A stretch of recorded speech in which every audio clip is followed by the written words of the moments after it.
2025년 6월 로스앤젤레스가 다시 불타기 시작했습니다. 불법 이민자 단속에 항의하는 시위가 도시 전체를 휩쓸었어요. 하지만 단 한 곳만은 예외였죠. 바로 한인타운이었습니다. 그곳에는 폭도들이 접근조차 하지 않았습니다. 마치 보이지 않는 힘이 그들을 막고 있는 것처럼 말이에요. 저기는 절대 건드리면 안 돼. 한국인들이 있거든. 그들은 정말 다른 종족이야. 우리가 상대할 수 있는 사람들이 아니니까 조심해. 도대체 무슨 일이 있었던 걸까요? 그리고 왜 트럼프의 아들까지 나서서 루프탑 코리안이라 외치며 한인 자경단을 언급했을까요? 이야기 시작하기 전에 좋아요와 구독 버튼 가볍게 한번 눌러주시면 저 감동 이야기 서은비에게 정말 따뜻한 격려가 됩니다. 지금 어디에서 이 영상을 시청하고 계신지 아래 댓글에 나눠주세요. 저는 데이비드 매크로입니다. 미국 육군 예비역 소령기자, 현재 UCLA에서 군사사학을 가르치는 교수죠. 1992년 4월 29일, 그날을 잊을 수 있는 사람은 아무도 없을 겁니다. 로드니 킹 사건의 판결이 발표되고 나서 LA는 그야말로 지옥이 되었어요. 당시 저는 캘리포니아 방위군 소속 2등병이었습니다. 23살의 풋내기 군인이었죠. 판결 직후부터 남부 LA 전역에서 폭동이 시작됐어요. 처음엔 단순한 시위인 줄 알았는데 몇 시간 만에 상황이 완전히 달라졌습니다. 경찰서에서 철수 명령이 떨어졌다고? 제 상관이 무정의를 붙잡고 있다군요. 믿을 수 없는 소식이었어요. LA 경찰이 시내에서 완전히 철수한다는 거였습니다. 그 순간부터 도시는 무법 천지가 되었어요. 상점들이 하나씩 불타기 시작했고 약탈이 공공연하게 벌어졌습니다. 저희 방위군도 처음엔 어떻게 대응해야 할지 몰랐어요. 매크로, 너는 베네수엘라 방면으로 가서 상황을 파악해라. 명령을 받고 현장으로 향해 챘는데 제가 본 광경은 정말 충격적이었습니다. 한인 상점들이 집중적으로 공격받고 있었거든요. 왜 하필 한인 상점들이었을까요? 나중에 알게 된 건데 몇 가지 복잡한 사회적 배경이 있었어요. 라타샤 할린스 사건이 큰 영향을 미쳤죠. 흑인 소녀가 한인 상점에서 총에 맞아 죽은 사건 말입니다. 그런 감정들이 폭발한 거였어요. 한인 상점주들은 그저 열심히 일하며 살아가던 사람들이었는데 갑자기 분노의 표적이 된 거죠. 저는 그날 밤 한인타운 근처를 순찰하며 처참한 현실을 목격했습니다. 온 거리가 연기로 뒤덮여 있었고 유리창이 깨진 상점들 사이로 사람들이 물건을 들고 나오는 모습이 보였어요. 도움이 필요하면 911에 신고하세요. 그게 저희가 할 수 있는 말의 전부였어요. 하지만 911도 마비된 상태였거든요. 경찰이 없으니 신고해봤자 소용이 없었죠. 그때 저는 한 한인 할머니를 만났습니다. 상점 앞에서 울고 계시더라고요. 우리 가게도 다 불탔어요. 30년 동안 모은 게 하루 만에 사라졌어요. 그분의 눈물을 보면서 제 마음도 무너지는 기분이었어요. 이건 단순한 폭동이 아니었어요. 한 민족 전체가 공격받고 있는 상황이었거든요. 통계를 보면 더 충격적입니다. 6일간의 폭동으로 2,800개의 한인 상점이 파괴되었어요.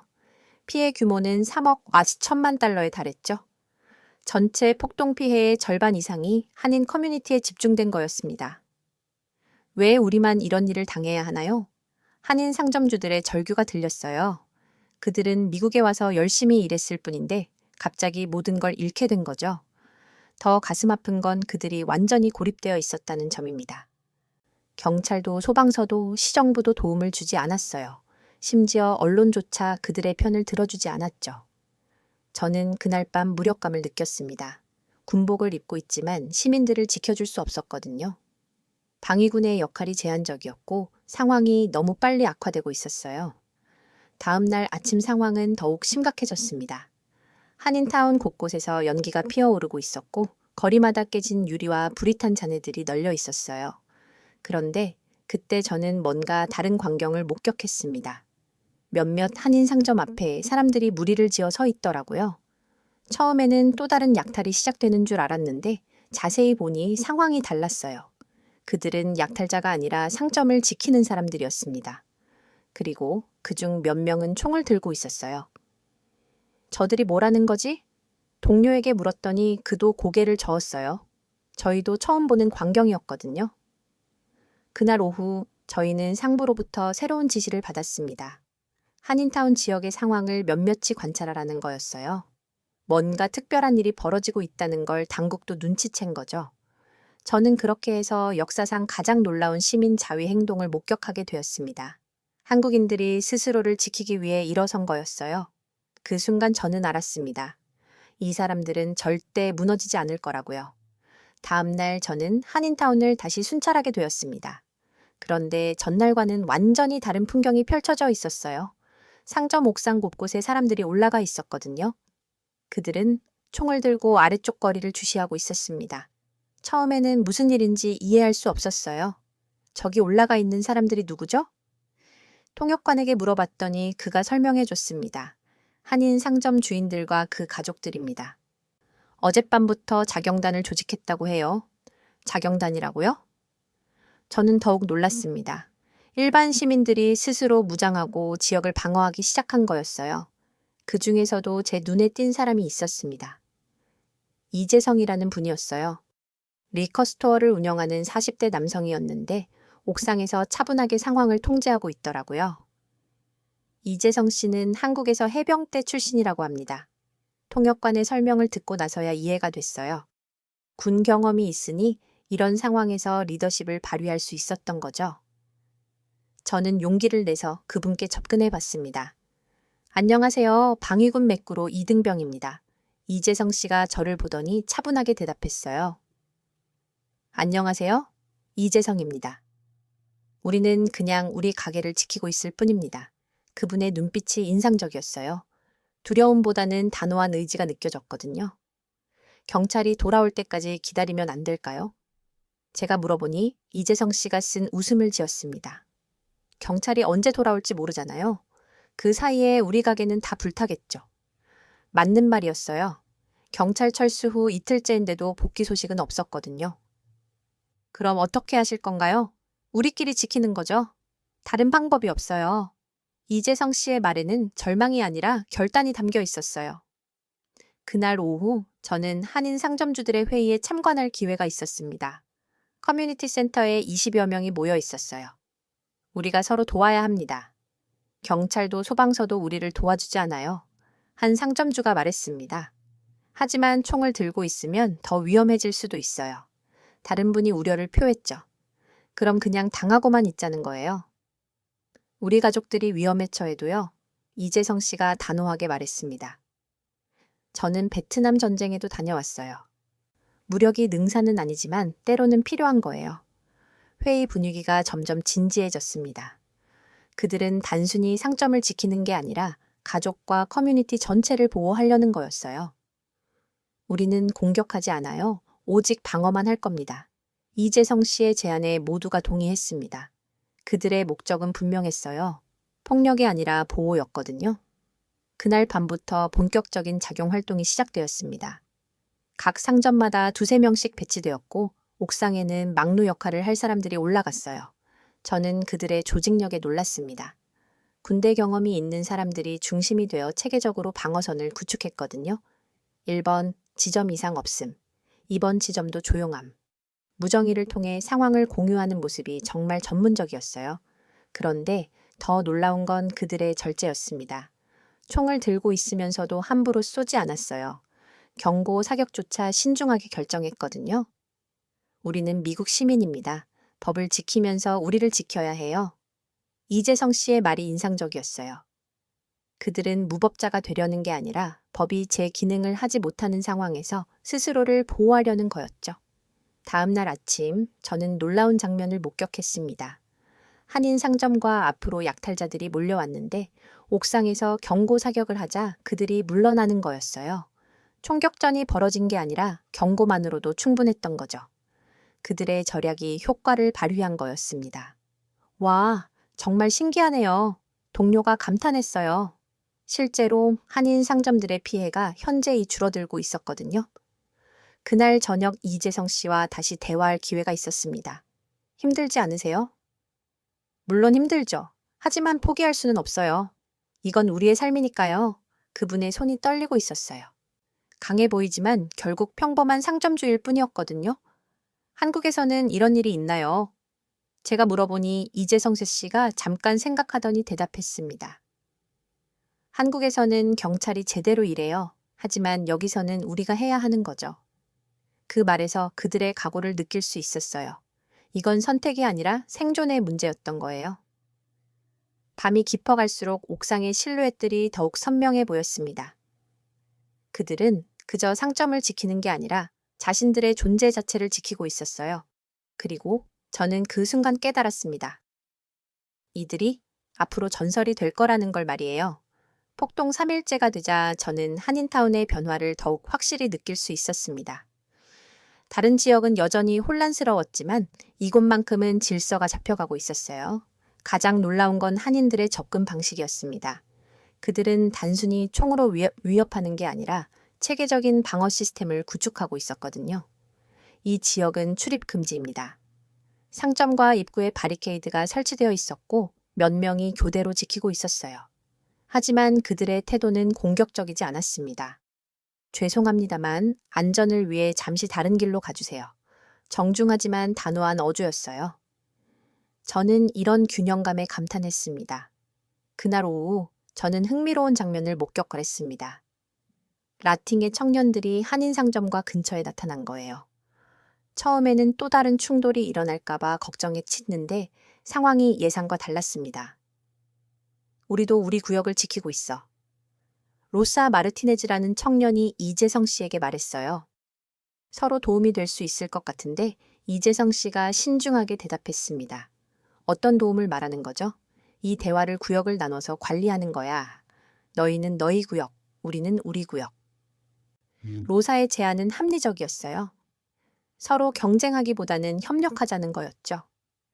저는 이 대화를 흥미롭게 지켜봤습니다. 며칠 전까지만 해도 갈등 관계였던 두 커뮤니티가 협력을 논의하고 있었거든요. 조건이 있어. 이재성 씨가 말했습니다.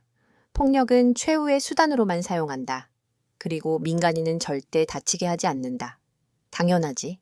우리도 그런 생각이야. 로사가 고개를 끄덕였어요. 이렇게 해서 한인 커뮤니티와 라틴계 커뮤니티 간의 비공식적인 협력이 시작되었습니다. 각자의 구역을 지키면서도 서로 정보를 공유하는 거였어요. 남쪽에서 약탈자들이 몰려온다고 다하니 로사가 무정의로 알려주면 한인 자경단이 대비 태세를 갖추는 시기였죠. 저는 이런 협력 관계가 얼마나 중요한지 깨닫게 되었습니다. 서로 적대시하기보다는 공통의 목표를 위해 힘을 합치는 거였거든요. 며칠 후 더욱 놀라운 일이 벌어졌습니다. 한 흑인 가족이 한인 상점에 도움을 요청한 거예요. 우리 집이 불탔어요. 아이들이 무서워해서 어디로 가야 할지 모르겠어요.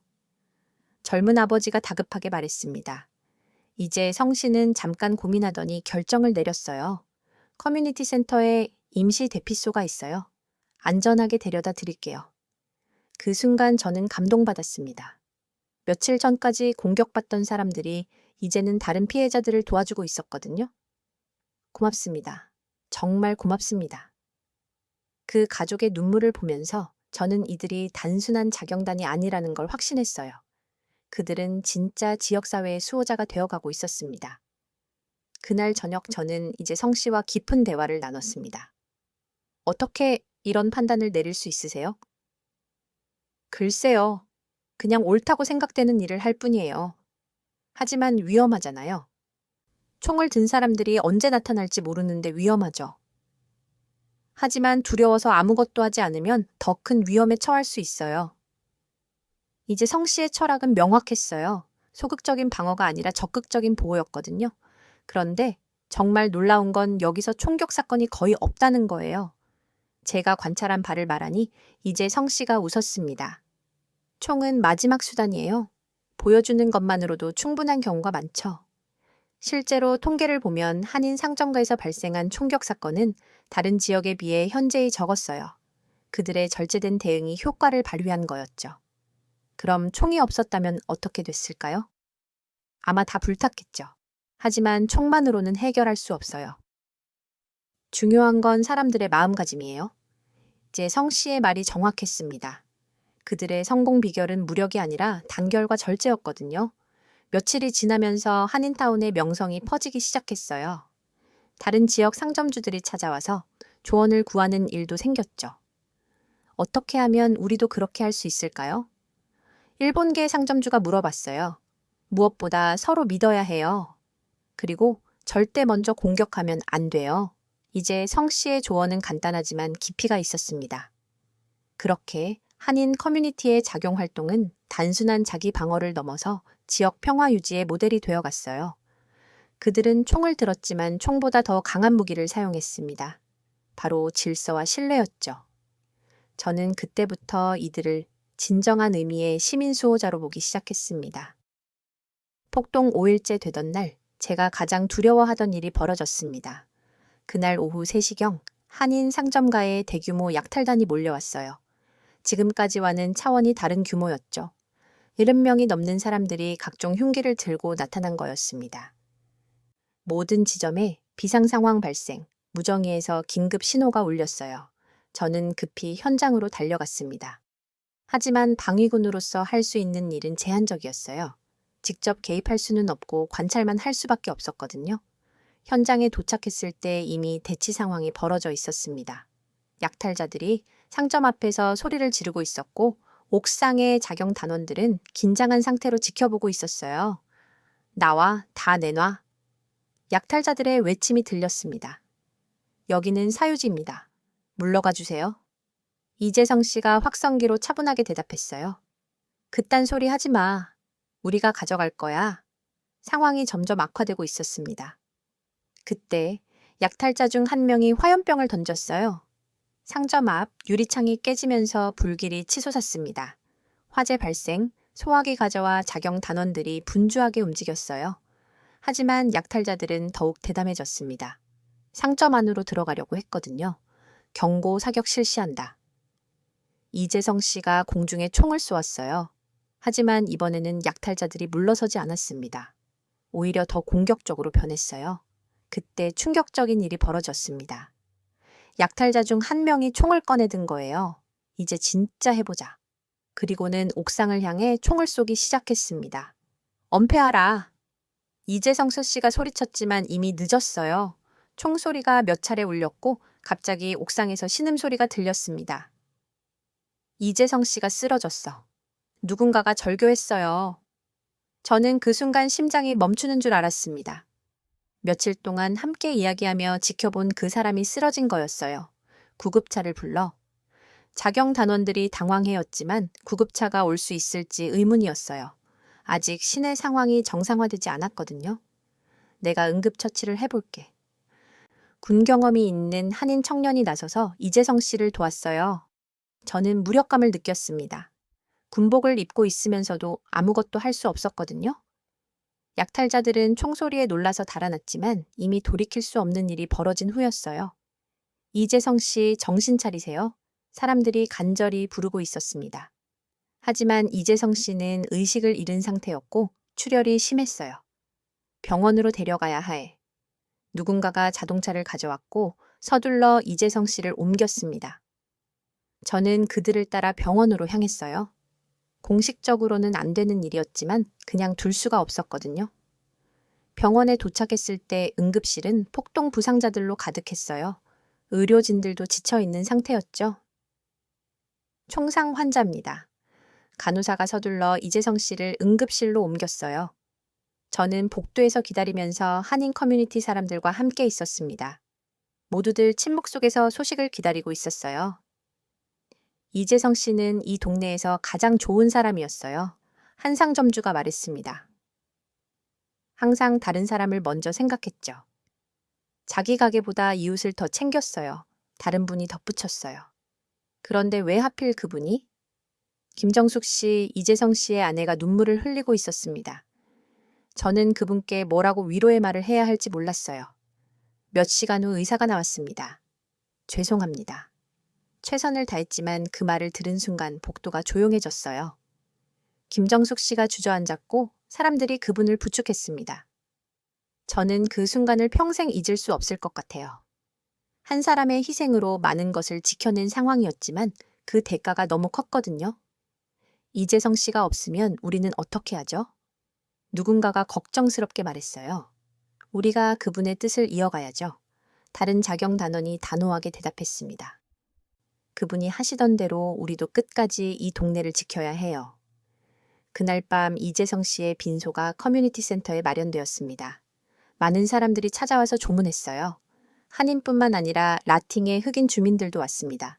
그분은 진짜 영웅이었어요. 로사 마르티네즈가 말했어요. 우리에게도 용기를 줬어요. 서로 도우미하며 살아야 한다는 걸 보여주셨죠. 저는 그때 깨달았습니다. 이재성 씨의 죽음은 단순한 희생이 아니라 더 큰 의미를 가진다는 걸 말이에요. 그분은 자신의 목숨으로 커뮤니티 전체의 정신을 남겨준 거였습니다. 이재성 씨의 장례식은 한인 커뮤니티 역사상 가장 큰 규모로 치러졌습니다. 저도 군복을 입고 참석했어요. 공식적인 허가를 받지는 못했지만 개인적으로 꼭 가야겠다고 생각했거든요. 장례식장에는 수백 명의 사람들이 모였습니다. 한인뿐만 아니라 다양한 민족의 사람들이 함께 했어요. 이재성은 단순히 상점을 지킨 게 아닙니다. 목사님이 추도사를 하고 있었어요. 그분은 우리 모두의 존엄성을 지켜낸 거예요. 미국에서 살아가는 이민자로서의 자부심을 보여준 거죠. 그 말을 들으면서 저는 이번 사건의 진짜 의미를 깨닫게 되었습니다. 루프탑 코리안들은 단순히 폭동에서 살아남은 게 아니라 미국 사회에 새로운 메시지를 던진 거였어요. 우리는 피해자로만 남아있지 않겠다. 우리 스스로를 지키겠다. 김정숙 씨가 떨리는 목소리로 말했습니다. 남편이 목숨을 바쳐 지키려던 것을 저희가 계속 이어가겠습니다. 그분의 다짐에서 새로운 의지를 느낄 수 있었어요. 장례식 후 몇 달이 지나면서 한인 커뮤니티의 변화가 일어나기 시작했습니다. 우리는 이제 정치적으로 조직되어야 해요. 커뮤니티 리더들이 모임을 가졌어요. 폭동 때 경찰도 정부도 우리를 보호해 주지 않았잖아요. 그럼 우리가 정치적 발언권을 가져야 해요. 젊은 한인 변호사가 말했습니다. 이런 움직임의 중심에 김창준이라는 인물이 있었어요. 1970년대 이민원 사업가였는데 폭동 이후 정치에 관심을 갖게 된 거였죠. 우리가 국회의원을 배출해야 합니다. 김창준 씨가 선언했어요. 한인의 목소리를 정치권에서 내야 해요. 처음에는 무모한 도전으로 여겨졌습니다. 한인 인구가 많지 않았고 정치적 경험도 부족했거든요. 하지만 루프탑 코리안의 경험이 그들에게 자신감을 주었어요. 우리는 이미 불가능한 일을 해냈잖아요. 정치도 마찬가지예요. 사람들의 생각이 바뀌기 시작했습니다. 1994년 중간선거에서 김창준 씨가 연방하원 의원에 출마했어요. 왜 한국 사람이 의원이 되려고 하는 거야? 일부에서는 부정적인 반응도 있었지만 놀랍게도 많은 지지를 받았습니다. 루프탑에서 자기 지역을 지킨 사람들이잖아. 의회에서도 우리를 지켜줄 거야. 다른 소수민족들도 지지를 보냈어요. 선거 결과는 충격적이었습니다. 김창준 씨가 당선된 거예요. 이제 한국인도 미국 정치의 한 축을 담당하게 되었습니다. 선거 승리 연설에서 김창준 의원이 말했어요. 루프탑에서 시작된 우리의 자립 정신을 의회까지 가져가겠습니다. 저는 이 장면을 보면서 감동받았습니다. 불과 2년 전까지만 해도 고립된 소수민족이었던 한국인들이 이제 정치적 발언권을 갖게 된 거였어요. 김창준 의원의 첫 번째 법안은 소수민족 상점보호법이었습니다. 폭동 상황에서도 소수민족 사업자들의 재산권이 보호받아야 합니다. 의회에서 그가 주장했어요. 경찰이 철수한다고 해서 시민들이 무법 상태에 방치되어서는 안 됩니다. 이 법안은 폭넓은 지지를 받았습니다. 루프탑 코리안의 경험이 법적 근거가 된 거였죠. 한국인들이 보여준 자경 정신이 미국 사회의 새로운 기준을 만들어냈어요. 정치학자들도 주목했습니다. 이들은 피해자가 아니라 적극적인 시민의 모습을 보여줬거든요. 한인 커뮤니티의 정치적 참여는 계속 확대됐어요. 시의원, 주의원, 판사 등 다양한 분야에서 한인 정치인들이 등장했습니다. 루프탑 코리안 정신이라는 말도 생겨났어요. 위기 상황에서 스스로를 지키는 적극적 시민 정신을 의미하는 거였죠. 우리는 더 이상 모델 마이너리티가 아닙니다. 한인 정치인 모임에서 누군가가 말했어요. 우리는 적극적으로 권리를 주장하는 시민입니다. 이런 변화는 다른 아시아계 커뮤니티에도 영향을 미쳤어요. 중국계, 일본계, 필리핀계 등 다른 민족들도 정치 참여를 늘리기 시작했거든요. 한국인들이 길을 열어줬네요. 일본계 커뮤니티 리더가 고마워했어요. 폭동 10주년이 되던 2002년 로스앤젤레스시에서는 루프탑 코리안 기념관을 건립하기로 결정했습니다. 이들의 정신을 기리고 후세에 전하자는 취지입니다. 시장이 발표했어요. 기념관 제막식에는 당시 자경 단원들과 그 가족들이 참석했습니다. 김정숙 씨도 함께했어요. 남편이 지키려던 것이 이렇게 기억되고 있어서 감사합니다. 그분의 말에 많은 사람들이 눈물을 흘렸어요. 저도 그 자리에 있었습니다. 10년 전 혼란스러웠던 그 거리가 이제는 평화로운 기념의 공간이 되어 있었거든요. 역사는 기억되어야 합니다. 저는 그때 확신했어요. 루프탑 코리안의 이야기는 단순한 과거가 아니라 현재도 살아있는 정신이라는 걸 말이에요. 2025년 6월 저는 다시 한번 역사의 증인이 되었습니다. 그날 아침 평소처럼 UCLA 연구실에서 자료를 정리하고 있었는데 학생 한 명이 급하게 뛰어들어왔어요. 교수님 큰일 났어요. 다시 LA에서 폭동이 일어났어요. 처음에는 농담인 줄 알았습니다. 하지만 뉴스를 켜보니 정말이었어요. IC 단속에 반발한 시위대가 격화되면서 곳곳에서 충돌이 발생하고 있었거든요. 1992년 LA 폭동의 재현인가? 뉴스 앵커가 심각한 표정으로 말했어요. 저는 즉시 현장으로 향했습니다. 33년 전에 기억이 되살아나면서 불안했거든요. 다운타운 곳곳에서 연기가 피어오르고 있었고 상점들이 다시 공격받고 있었어요. 또 시작됐네. 저는 한숨을 쉬었습니다. 하지만 이상한 점이 있었어요. 한인타운 쪽은 조용했거든요. 왜 저쪽은 아무 일이 없는 거지? 동료 교수가 의아해했어요. 저는 즉시 한인타운으로 향했습니다. 그곳에 가보니 정말 놀라운 광경이 펼쳐져 있었어요. 시위대들이 한인타운 경계에서 멈춰 서 있었거든요. 마치 보이지 않는 벽이 있는 것처럼 말이에요. 왜 저기는 안 들어가는 거야? 한 시위자가 물어봤어요. 거긴 루프탑 코리안 구역이잖아. 건드리면 안 되는 곳이야. 다른 사람이 대답했습니다. 저는 귀를 의심했어요. 33년이 지난 지금도 그 기억이 살아있다는 게 믿기지 않았거든요. 그때 제 휴대폰에 알림이 왔습니다. 트럼프 주니어의 SNS 게시물이었어요. 루프탑 코리안 옥상의 한국인들을 다시 위대하게 만들자. 사진과 함께 올라온 글귀였습니다. 1912년 당시 옥상에 서 있던 한인들의 모습이 담긴 사진이었어요. 이 사람들이 진짜 미국을 지키는 방법을 알고 있다. 트럼프 주니어의 댓글이었습니다. 순식간에 이 게시물이 바이럴됐어요. 수천 개의 댓글과 공유가 이어졌습니다.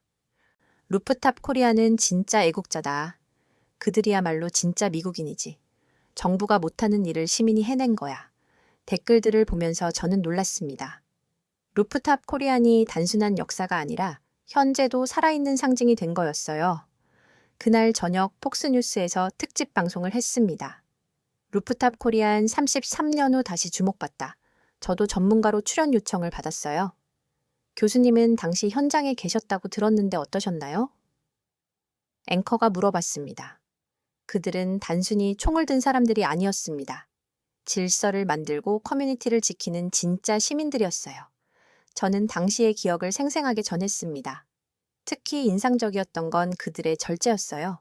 무력을 과시하는 게 아니라 정말 필요한 순간에만 사용했거든요. 그럼 오늘 상황에서 한인타운이 조용한 것도 그런 이유 때문인가요? 그렇습니다. 그들의 정신이 지금도 살아있기 때문이에요. 방송이 끝난 후 수많은 연락이 왔습니다. 다른 방송사들도 인터뷰를 요청했고 신문사에서도 기사 요청이 들어왔어요. 루프탑 코리안 열풍이 다시 시작됐네요. 조교가 말했습니다. 정말 그랬어요. SNS에서는 관련 해시태그가 트렌딩 됐고 유튜브에는 당시 영상들이 다시 인기를 끌었습니다. 더 놀라운 건 정치권의 반응이었어요. 루프탑 코리아는 미국 정신의 상징입니다. 공화당 의원들이 잇따라 성명을 발표했어요. 시민 스스로가 질서를 지키는 건 그것이 진짜 민주주의죠. 민주당에서도 호응했습니다. 그들의 용기와 절제를 본받아야 합니다. 양당이 모두 지지하는 드문 사안이 된 거였어요. 한인 커뮤니티도 술렁이었습니다. 33년 만에 다시 주목받고 있어요. 한인 회장이 말했어요. 이번 기회에 우리의 진짜 정신을 알려야겠어요. 며칠 후 한인 커뮤니티에서 기자회견을 열었습니다. 김정숙 씨도 참석했어요. 이제 70대가 된 그분이지만 여전히 당당했습니다. 남편과 동료들이 보여준 정신이 아직도 기억되고 있어서 감사합니다. 그분의 말에 많은 기자들이 감동했어요. 루프탑 코리아는 단순한 자경단이 아니었습니다. 미국 사회의 새로운 시민 정신을 보여준 사람들이었어요. 현재 한인 회장이 설명했습니다. 폭력이 아니라 질서로, 파괴가 아니라 보호로 대응한 거죠. 그날 기자회견은 전국에 중계되었고 큰 반향을 일으켰습니다. 저는 그 모습을 보면서 감개무량했어요. 33년 전 옥상에서 떨고 있던 사람들이 이제는 미국 전체의 존경을 받고 있었거든요. 트럼프 주니어의 한마디가 잠들어 있던 역사를 깨운 거였어요. 그리고 그 역사는 다시금 현재의 힘이 되고 있었습니다. 2025년 6월의 LA 폭동은 1992년과 많은 면에서 달랐습니다. 가장 큰 차이점은 한인타운의 상황이었어요. 폭동 첫날부터 저는 현장을 관찰했는데 정말 신기한 현상을 목격했습니다. 시위대들이 한인타운 경계에서 자연스럽게 방향을 돌리는 거였어요. 마치 강물이 바위를 피해 흘러가는 것처럼 말이죠. 왜 저쪽으로는 안 가는 거야? 젊은 시위자가 물어봤습니다. 모르겠어. 저기는 건드리면 안 되는 곳이야. 나이 든 시위자가 대답했어요. 1992년에 뭔 일이 있었는데 루프탑 코리안이 있었어. 지금도 있을 거야. 그 대화를 들으면서 저는 소름이 돋았습니다.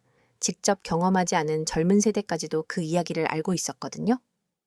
실제로 한인타운 내부는 정말 평온했어요. 상점들이 정상 영업을 하고 있었고 사람들도 일상적으로 다니고 있었습니다. 33년 전과는 완전히 다르네요. 동행한 기자가 말했어요. 그때는 이곳도 전쟁터였잖아요. 맞는 말이었어요. 1992년에는 한인타운이 가장 큰 피해를 입었는데 이번에는 전혀 다른 모습이었거든요. 저는 한인 상점주들을 인터뷰해 봤습니다. 혹시 대비를 하고 계신가요? 특별히 뭘 하지는 않아요. 60대 상점주가 웃으며 대답했어요. 필요 없을 것 같아서요. 아무도 여기까지는 안 올 거예요. 어떻게 그렇게 확신하세요? 33년 전의 기억이 있잖아요. 사람들이 다 알고 있어요. 정말 그랬습니다. 루프탑 코리안의 전설이 일종의 보호막 역할을 하고 있었어요.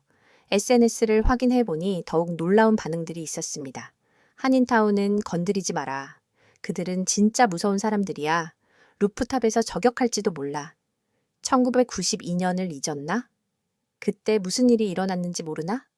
이런 댓글들이 수백 개씩 달려 있었어요. 물론 실제로는 옥상에 누가 서 있지도 않았습니다. 하지만 사람들의 인식 속에서는 여전히 그들이 거기 있었던 거죠. 기억의 힘이 이렇게 강할 줄 몰랐네요. UCLA 동료 교수가 감탄했어요. 실제 무력보다 더 강력한 억제력을 발휘하고 있어요. 정말 그랬습니다. 총 한 방 쏘지 않고도 지역을 보호하고 있었거든요. 저는 김정숙 씨를 다시 찾아뵈었습니다. 이런 상황을 어떻게 보세요? 남편이 보면 기뻐할 것 같아요. 그분이 잔잔하게 웃었어요. 총을 들지 않고도 평화를 지킬 수 있다는 걸 증명한 거잖아요. 그 말이 전곡을 찔렀습니다. 33년 전에는 실제로 무력으로 지켜야 했지만 이제는 그 기억만으로도 충분했던 거예요. 폭동 3일째 더욱 흥미로운 현상이 나타났습니다. 다른 아시아 커뮤니티들도 비슷한 보호를 받기 시작한 거예요. 중국 타운도 건드리지 마. 아시아인들은 다 똑같아. 일본 타운도 마찬가지야. 그들도 루프탑 코리안 같은 정신이 있을 거야. 루프탑 코리안의 명성이 아시아 커뮤니티 전체로 확산된 거였어요. 이 현상을 본 학자들도 주목했습니다. 집단 기억이 현실적 힘을 발휘하는 사례? 사회학자들이 논문을 쓰기 시작했어요. 물리적 억제력 없이도 평화를 유지하는 새로운 모델. 정치학자들도 관심을 보였습니다. 폭동이 끝난 후 피해 규모를 집계해 보니 정말 놀라운 결과가 나왔어요. 한인타운의 피해액은 거의 0에 가까웠습니다. 반면 다른 지역은 수억 달러의 피해를 입었죠. 어떻게 이런 일이 가능한가요? 기자가 물어봤습니다. 루프탑 코리안의 유산입니다. 저는 확신을 가지고 대답했어요. 그들이 33년 전에 심어놓은 씨앗이 지금 열매를 맺고 있는 거예요. 하지만 일부에서는 우려의 목소리도 나왔습니다. 이런 식으로 특정 지역이 면제받는 게 공정한가요? 다른 커뮤니티는 어떻게 해야 하나요? 저는 이런 질문들에 이렇게 답했어요. 루프탑 코리안이 특별한 건 통력을 사용해서가 아니라 질서를 만들어서입니다. 다른 커뮤니티도 같은 정신을 가질 수 있어요. 실제로 몇몇 지역에서는 한인타운을 모델로 삼아 자체 방어 시스템을 구축하기 시작했습니다. 우리도 루프탑 코리안처럼 할 수 있을까요? 라팅의 커뮤니티 리더가 조언을 구해왔어요. 물론입니다. 중요한 건 무력이 아니라 단결과 절제예요. 2025년 LA 폭동은 이렇게 특별한 의미를 갖게 되었습니다. 33년 전의 기억이 현재의 평화를 만들어낸 역사적 사례가 된 거죠. 루프탑 코리안들은 다시 총을 들 필요가 없었습니다. 이미 그들의 정신이 도시를 지키고 있었거든요. 2025년 LA 폭동 이후 루프탑 코리안에 대한 전 세계의 관심이 폭발했습니다. BBC에서 특집 다큐멘터리를 제작했고 CNN에서는 연속 기획 기사를 내보냈어요. 심지어 일본 NHK와 독일 공영방송에서도 취재진을 보내왔습니다. 한국인의 정신력이 어떻게 이런 기적을 만들어낼 수 있었나요? BBC 기자가 제게 물어봤어요. 기적이 아닙니다. 준비된 시민 정신의 결과예요. 저는 명확하게 답했습니다. 그들은 33년 전부터 미국 사회에 새로운 기준을 제시했거든요. 전 세계 언론들이 주목한 건 단순히 폭동을 막았다는 사실이 아니었어요. 무력 없이도 평화를 유지할 수 있다는 가능성을 보여준 거였죠. 이것은 21세기 시민사회의 새로운 모델입니다. 하버드 대학교 정치학과 교수가 논평했어요. 물리적 억제력이 아닌 도덕적 권위로 질서를 유지한 사례죠. 한국에서도 큰 관심을 보였습니다. 청와대에서 공식 성명을 발표하기도 했어요. 저의 동포들의 용기와 지혜를 자랑스럽게 생각합니다. 대통령의 메시지였습니다. 그들이 보여준 품격 있는 시민 정신은 대한민국의 자랑입니다. 이런 반응들을 보면서 저는 루프탑 코리안 이 단순한 지역적 현상을 넘어 국제적 상징이 되었다는 걸 실감했어요. 더 놀라운 건 다른 나라들의 반응이었습니다. 프랑스에서는 2005년 파리 폭동 당시를 언급하며 루프탑 코리안 모델을 도입해야 한다는 주장이 나왔어요. 우리도 그런 시민 정신이 필요하다. 프랑스 내무부 장관이 말했습니다. 영국에서도 2011년 런던 폭동 이후 왜 우리에게는 루프탑 코리안이 없었나? 라는 자성의 목소리가 나왔죠. 시민 스스로가 질서를 만드는 문화를 배워야 한다. 영국 언론들이 연일 보도했습니다. 하지만 가장 의미 있는 변화는 미국 내에서 일어났어요. 루프탑 코리안 정신이 정식 교육 과정에 포함되기 시작한 거였습니다. 시민교육의 모범 사례로 가르치자. 교육부에서 지침을 내렸어요. 폭력이 아닌 질서로, 파괴가 아닌 보호로 대응하는 시민 정신. 이게 공식적인 교육 목표가 되었습니다. 저도 이런 교육에 참여하게 되었어요. 전국의 학교들에서 간견 요청이 쏟아졌거든요. 교수님, 루프탑 코리안들은 어떤 사람들이었나요? 고등학생들이 질문했어요. 특별한 사람들이 아니었어요. 평범한 이민자들이었죠. 하지만 특별한 상황에서 올바른 선택을 한 사람들이에요. 우리도 그렇게 할 수 있을까요? 물론이죠. 중요한 건 용기가 아니라 책임감이에요. 젊은 세대들의 반응이 특히 인상적이었어요. 그들은 루프탑 코리안을 단순한 역사가 아니라 현재의 롤모델로 받아들이고 있었거든요. 소셜미디어에서도 변화가 일어났습니다. 루프탑 코리안을 본받자. 이런 해시태그가 유행하기 시작했어요. 어려운 상황에서도 절제하고 타인을 보호하려는 정신을 의미하는 거였죠. 시험 기간에도 루프탑 코리안 정신으로 교통체증에서도 루프탑 코리안 정신으로 일상적인 상황에서도 그들의 정신을 적용하려는 움직임이 생겼어요. 정치권에서도 계속 주목했습니다.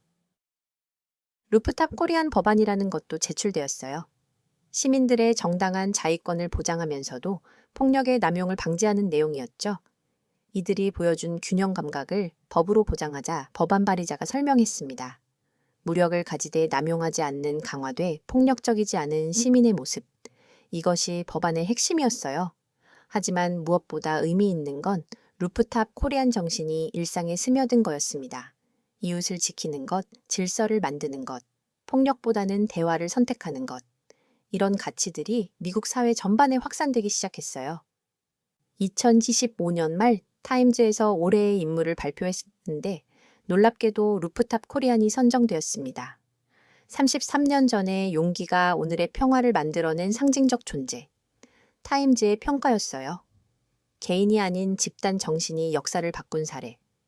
표지 사진은 1992년 당시 옥상에 서 있던 한인들의 모습과 2025년 평화로운 한인타운의 모습을 대비시킨 것이었어요. 김정숙 씨도 시상식에 참석했습니다. 이제 백발이 된 그분이지만 여전히 당당하셨어요. 남편과 동료들이 꿈꿨던 세상이 이루어진 것 같아요. 그분의 소감에 장내가 숙연해졌습니다. 총을 들었지만 평화를 원했던 사람들, 그 마음이 드디어 이해받게 되었네요. 저는 그 순간 확신했습니다. 루프탑 코리아는 이제 단순한 역사가 아니라 인류가 추구해야 할 가치의 상징이 되었다는 걸 말이에요. 그들의 이름은 이제 전 세계가 기억하는 이름이 되었습니다. 폭력이 아닌 질서로, 파괴가 아닌 보호로 세상을 바꾼 사람들의 이름으로 말이죠. 33년이라는 세월이 흘렀지만 저는 여전히 그날의 기억을 생생히 간직하고 있습니다. 1992년 4월 무너져가는 도시 속에서 옥상 위에 서 있던 한국인들의 모습, 그들의 눈빛에서 본 것은 두려움이 아니라 책임감이었습니다. 그들은 단순히 자신의 상점을 지킨 게 아니었어요. 미국 사회의 새로운 시민 정신을 보여준 거였죠. 폭력으로 폭력을 대응하는 게 아니라 질서로 혼란을 이겨낸 거였습니다. 2025년 그 정신이 다시 한번 힘을 발휘했습니다. 이번에는 총을 들지도 않았어요. 그들의 기억만으로도 평화를 지켜낸 거였죠. 이것이 바로 진정한 힘이라고 생각합니다. 물리적 무력이 아니라 도덕적 권위, 일시적인 승리가 아니라 지속 가능한 평화. 한국인들이 미국에 준 선물은 단순한 상업적 성공이나 학업적 성취가 아니었어요. 바로 이런 시민 정신이었습니다. 위기의 순간에도 품격을 잃지 않는 강하지만 폭력적이지 않은 시민의 모습, 루프탑 코리안. 이제 이 이름은 전 세계가 기억하는 상징이 되었습니다. 그들이 보여준 것은 무력이 아니라 의지였고 파괴가 아니라 보호였으며 절망이 아니라 희망이었습니다. 저는 이 이야기를 통해 여러분들께 전하고 싶습니다.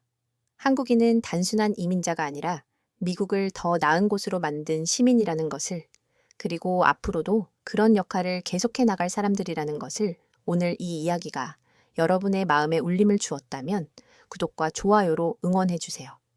그리고 댓글로 여러분의 생각을 들려주시면 감사하겠습니다. 루프탑 코리안의 정신이 더 많은 사람들에게 전해질 수 있도록 이 영상을 공유해 주시면 더욱 좋겠습니다. 2025년 4월 단 한 장의 영상이 전 세계를 뒤흔들었습니다. 영상 속 장면을 본 외국 군사 전문가들은 모두 같은 반응을 보였어요. 이건 말이 안 돼. 미국도 못한 일을 한국이 해냈다고. 절대 불가능해. 하지만 대한민국이 그 현실을 만들어냈습니다. 그 순간 일본은 긴급 국무회의를 소집했고 중국은 당황한 기색을 감추지 못했어요. 미국 펜타곤에서는 즉시 최고 전문가를 한국에 파견하라는 지시가 떨어졌습니다. 러시아마저 공식 성명을 내며 긴장감을 드러냈죠. 세계 최강 군사대국들이 모두 한국 때문에 발칵 뒤집힌 거예요. 대한민국에서 도대체 무슨 일을 벌인 걸까요? 이야기 시작하기 전에 좋아요와 구독 버튼 가볍게 한번 눌러주시면 저 감동 이야기 서은비에게 정말 따뜻한 격려가 됩니다. 저는 마이클 리처드슨입니다. 58세 미국 국방부에서 25년간 전략무기 분석관으로 일했고 현재는 나토 기술자문위원으로 활동하고 있습니다. 극초음속 무기 분야에서는 나름 권위자라고 자부하고 있었죠. 세계 각국의 미사일 기술을 분석하고 평가하는 것이 제 전문 분야였으니까요. 그동안 수많은 극초음속 기술 개발 실패 사례들을 분석해왔습니다. 러시아의 킹짤, 중국의 동펑 시리즈, 그리고 우리 미국의 각종 프로젝트들까지 이 분야가 얼마나 복잡하고 어려운지 누구보다 잘 알고 있었거든요. 그래서 한국이라는 나라에 대해서는 솔직히 회의적이었습니다. 2025년 4월 15일 오전 상관인 헤럴드 브러 전 미사일 방어국 부국장으로부터 긴급 연락을 받았습니다. 펜타곤 지하 3층 작전실에서 받은 그 전화는 제 인생을 바꿔놓았죠. 한국이 극초음속 미사일 요격에 성공했다는 보고서가 올라왔다는 것이었습니다. 처음에는 정말로 오보가 아닐까 생각했습니다. 헤럴드는 평소와 달리 심각한 표정이었습니다. 30년 넘게 미사일 방어 분야에서 일하기온 그가 이렇게 긴장하는 모습은 처음 봤거든요. 그는 저를 똑바로 바라보며 말했습니다. 만약 한국이 정말로 저 기술을 갖고 있다면 미국의 전략적 우위가 흔들릴 수 있다고 직접 가서 확인해보라는 지시를 받았을 때도 저는 반신반의했습니다. 사실 한국에 대한 제 인식은 복잡했습니다. 경제적으로는 분명 선진국이고 반도체나 자동차 기술은 세계 최고 수준이라는 걸 인정했죠. 하지만 군사 기술, 특히 극초음속 요격 기술은 완전히 다른 차원의 문제였습니다. 미국도 수십 년간 수조 달러를 투입해서 겨우 실용화 단계에 접어든 기술인데 말이에요. 인천공항에 도착했을 때의 기분을 아직도 생생하게 기억합니다. 4월에 한국은 봄 기운이 완연했지만 제 마음은 차가운 회의감으로 가득했죠. 공항에서 서울로 향하는 고속도로를 타고 가면서 도시의 모습을 유심히 관찰했습니다. 확실히 선진국다운 인프라와 질서 정연한 모습이었어요. 하지만 속으로는 계속 의심스러웠습니다. 과연 이들이 정말로 그런 첨단 기술을 보유하고 있을까? 미국에서도 로키드 마틴 레이시론 같은 세계 최고 방산 업체들이 수년간 실패를 거듭했던 그 복잡하고 어려운 기술을 말이죠. 제 경험상 기술력이라는 것은 하루아침에 만들어지는 게 아니거든요. 서울 방산청 본청으로 향하는 차 안에서 저는 여러 생각이 들었습니다. 혹시 이들이 과장된 보고를 하는 건 아닐까? 아니면 실험 조건을 조작했거나 데이터를 부풀렸을 가능성은 없을까? 분석관으로서 가져야 할 당연한 의심이었죠. 회의실에서 처음 만난 이도윤 박사는 제 예상과는 다른 모습이었습니다. 조용하지만 확신에 찬 눈빛, 그리고 과시하지 않는 겸손한 태도, 카이스트에서 박사학위를 받고 미국 미사일 컨퍼런스에서도 발표 경험이 있다고 소개했죠. 국방과학연구소 ADD 소속 연구 책임자라는 그의 이력은 분명 인상적이었습니다. 그런데 그가 한 말이 제게 큰 인상을 남겼습니다. 국방기술은 단순히 수입해서 해결할 수 있는 문제가 아니라 국가 생존의 문제라는 것이었죠. 특히 한반도라는 지정학적 위치에서 자주 국방은 선택이 아닌 필수라고 강조했습니다. 그 순간 저는 생각했습니다. 이들이 정말 진심이구나. 하지만 동시에 현실적인 의문도 들었죠. 진심과 의지만으로 되는 일이 아니지 않습니까? 극초음속 요격 기술은 물리학, 공학, 컴퓨터 과학의 모든 분야가 완벽하게 조화를 이뤄야 가능한 기술이거든요. 과연 한국이 미국도 어려워하는 그 복잡한 기술을 정말로 독자 개발해냈을까요? 첫날 저녁 호텔방에서 미국 본부에 첫 보고를 했습니다. 패럴드에게 전화를 걸어 아직은 확신할 수 없다고 말했죠. 하지만 한 가지는 분명했습니다. 그들의 자신감만큼은 진짜 같다고. 과장이나 허세가 아닌 정말로 뭔가를 해낸 사람들의 자신감 말이에요. 그날 밤 저는 잠을 이루지 못했습니다. 만약 정말로 한국이 그 기술을 개발했다면 이는 세계 군사력 균형에 엄청난 변화를 가져올 일이었거든요. 미국이 독점하다시피 했던 첨단 미사일, 방어 기술을 다른 나라가 보유하게 된다는 것. 그것도 우리의 동맹국이지만 독자적인 기술로 말이죠. 이제 본격적인 검증이 시작될 참이었습니다. 과연 한국의 LSM-2는 정말로 극초음속 미사일을 요격할 수 있는 것일까? 아니면 단순한 과장된 선전에 불과한 것일까? 분석관으로서 제가 밝혀내야 할 진실이었습니다. 한국을 방문한 진짜 이유를 이해하려면 당시 절망적이었던 상황을 알아야 합니다. 2024년 10월부터 북한은 완전히 다른 차원의 미사일 기술을 선보이기 시작했거든요. 화성 16형이라고 불리는 극초음속 활공체 탑재 대륙 간탄 도미사일의 등장이었습니다. 저는 펜타곤에서 그 첫 발사 영상을 분석하면서 등골이 서늘해지는 걸 느꼈습니다. 마하 8회 속도로 불규칙하게 기동하며 대기권을 재진입하는 모습. 기존의 탄도 궤적을 완전히 벗어난 예측 불가능한 움직임이었죠. 미국의 사드 시스템조차 이런 표적은 요격하기 어렵다는 게 전문가들의 일치된 의견이었습니다. 더 충격적인 건 발사 빈도였어요. 한 달에 3번대로는 일주일에 2번씩 시험 발사를 반복했습니다. 명백히 실전 배치를 목표로 한 연속 시험이었죠. 미국 정보기관은 2025년 상반기 내 실전 배치가 가능하다고 분석했습니다. 한국군 관계자들과의 첫 브리핑은 정말 충격적이었습니다. 공군 미사일 사령부 작전실에서 만난 서유리 중위가 보여준 시뮬레이션 화면, 북한에서 발사된 극초음속 미사일이 서울에 도달하는 시간은 단 4분 47초였습니다. 기존 스커드 미사일의 8분보다 절반 이상 단축된 시간이었죠. 더 절망적인 건 요격 확률이었습니다. 패트리어트 시스템의 극초음속 미사일 요격 확률은 15%, 천공 II도 25%에 불과했어요. 서유리 중위는 담담한 목소리로 말했습니다. 현재 한국이 보유한 모든 방어 체계를 동원해도 막을 확률이 50%를 넘기 어렵다고. 그 순간 저는 한국이 처한 현실을 정확히 이해했습니다. 미국은 북한으로부터 7,000km 떨어져 있지만 한국은 불과 200km입니다. 조기 경보 시간도 다칭 방어할 여유도 없는 절박한 상황이었던 거죠. 이건 단순한 안보 문제가 아니라 국가 존립의 문제였습니다. 한국 국민들의 불안감은 상상을 초월했습니다. 지하철역마다 설치된 비상대피 안내판을 보며 가슴이 먹먹해졌어요. 초등학교에서는 미사일 대피 훈련이 정규 교육 과정에 포함되어 있었죠. 어린아이들이 사이렌 소리에 맞춰 책상 아래로 숨는 모습을 보니 가슴이 아팠습니다. 이도윤 박사와의 두 번째 만남에서 그는 더욱 솔직하게 털어놨습니다. LSM-2 프로젝트에 대한 국방부 내부에 엄청난 반대가 있었다고. 한 고위 관계자는 미국도 못한 기술을 한국이 할 수 있다고 생각하느냐며 호통을 쳤다고 하더군요. 예산심의에서는 헛된 꿈에 국민 세금을 낭비한다는 혹독한 비판을 받았다고 했습니다. 하지만 이도윤 박사의 눈빛은 흔들리지 않았어요. 그는 조용히 말했습니다. 자주 국방이 아니면 진정한 독립은 없다고. 미국의 우산에만 의존할 수는 없는 노릇이라고. 특히 극초음속 시대에는 우리 스스로 막을 수 있는 능력이 필요하다고 강조했죠. 연구팀의 초기 실패담도 들을 수 있었습니다.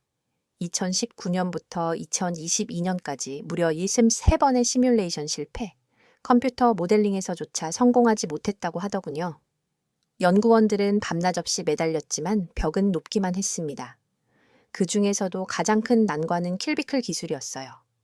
극초음속으로 날아오는 표적을 정확히 명중시키려면 요격체도 극도로 정밀해야 하거든요. 미국도 수십 년간 연구해서 겨우 실용화한 기술인데 한국이 단독으로 개발하기에는 너무 어려웠던 거죠. 2023년 한 해 동안 연구팀은 28명에서 14명으로 줄어들었습니다. 좌절한 연구원들이 하나둘 떠나갔던 거예요. 이도윤 박사 자신도 사직서를 3번이나 작성했다고 고백했습니다. 하지만 그때마다 국민들의 불안한 얼굴이 떠올라 포기할 수 없었다고 하더군요. 그런 절망적인 상황에서도 한 가지 희망이 있었습니다. 젊은 연구원들의 열정과 창의성이었어요. 기존의 고정관념을 벗어던지고 완전히 새로운 접근법을 시도하기 시작한 거죠.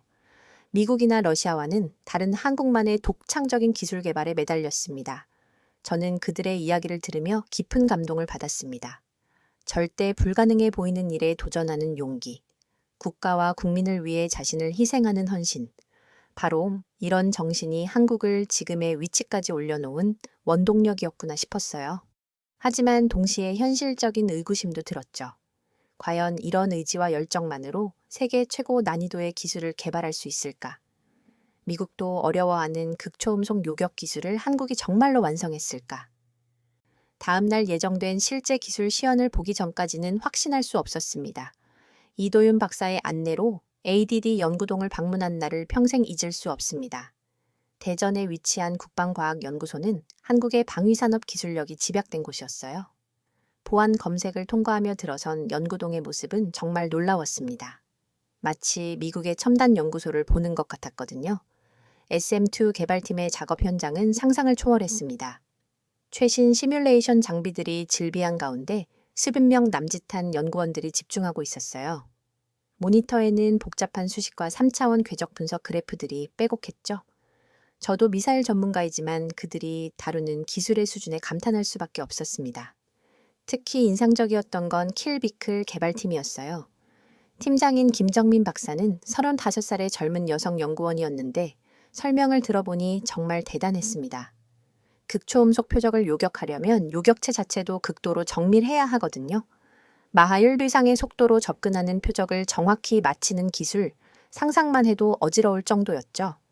김정민 박사가 보여준 킬비클 모형을 보고 깜짝 놀랐습니다. 미국의 것과는 완전히 다른 설계 방식이었거든요. 기존의 직접 충돌 방식이 아닌 근접 폭발과 파편 효과를 조합한 혁신적 접근법이었어요. 이론적으로는 훨씬 효과적이지만 실제 구현은 극도로 어려운 방식이었습니다. 더 놀라운 건 센서 기술이었어요. 극초음속 미사일은 플라즈마 구름에 둘러싸여 있어서 레이더 탐지가 어렵거든요. 하지만 한국 연구팀은 적외선과 전자기 신호를 복합적으로 활용하는 독창적 방법을 개발했더군요.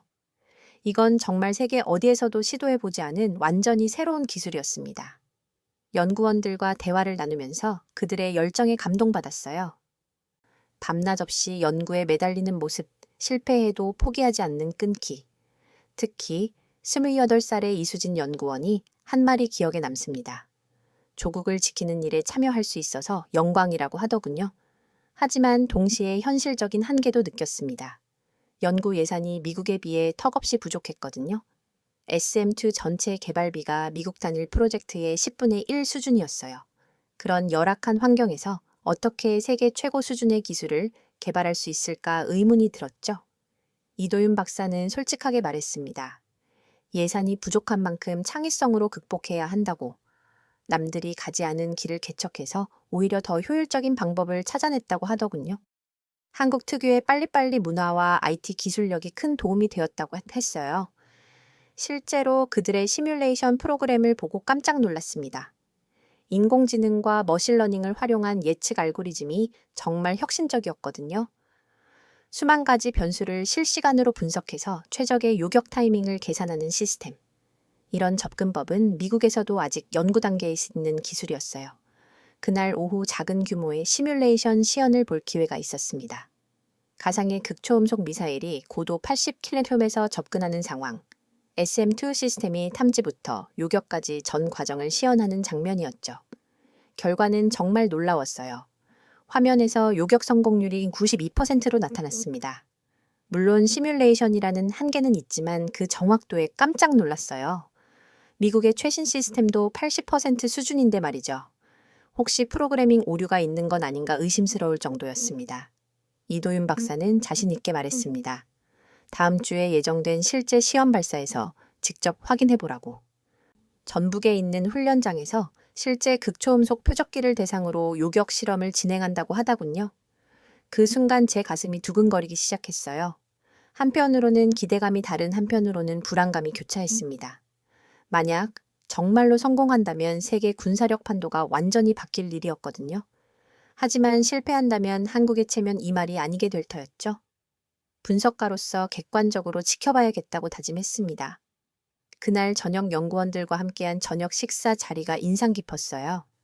치킨과 맥주로 소박하게 차린 자리였지만 그들의 대화는 정말 진지했습니다. 나라를 지킨다는 사명감 기술 강국 코리아에 대한 자부심. 이런 정신력이야말로 한국 발전의 원동력이구나 싶었어요. 젊은 연구원 한 명이 이런 말을 했습니다. 우리 아이들이 미사일 걱정 없이 잘할 수 있는 나라를 만들고 싶다고. 그 순간 저는 가슴이 뜨거워지는 걸 느꼈어요. 단순히 기술 개발이 아니라 미래 세대를 위한 숭고한 노력이었던 거죠. 하지만 여전히 의문은 남아 있었습니다. 과연 시뮬레이션과 현실은 같을까? 실제 극초음속 미사일을 상대로도 이런 성과를 낼 수 있을까? 다음 주 실험이 모든 것을 결정지을 터였습니다. 그날 밤 호텔로 돌아가면서 저는 복잡한 심경이었어요. 한국의 기술력에 대한 인식이 조금씩 바뀌고 있었거든요. 하지만 동시에 분석가로서의 냉정함도 잃지 않으려 노력했죠. 진실은 오직 실전에서만 드러날 테니까요. ADD 연구소 방문 이후 저는 내적 갈등에 빠졌습니다. 한편으로는 한국의 기술력에 놀랐지만 다른 한편으로는 여전히 의심스러웠거든요.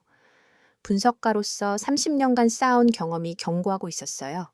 너무 완벽해 보이는 것들은 대개 허상인 경우가 많다고 말이죠.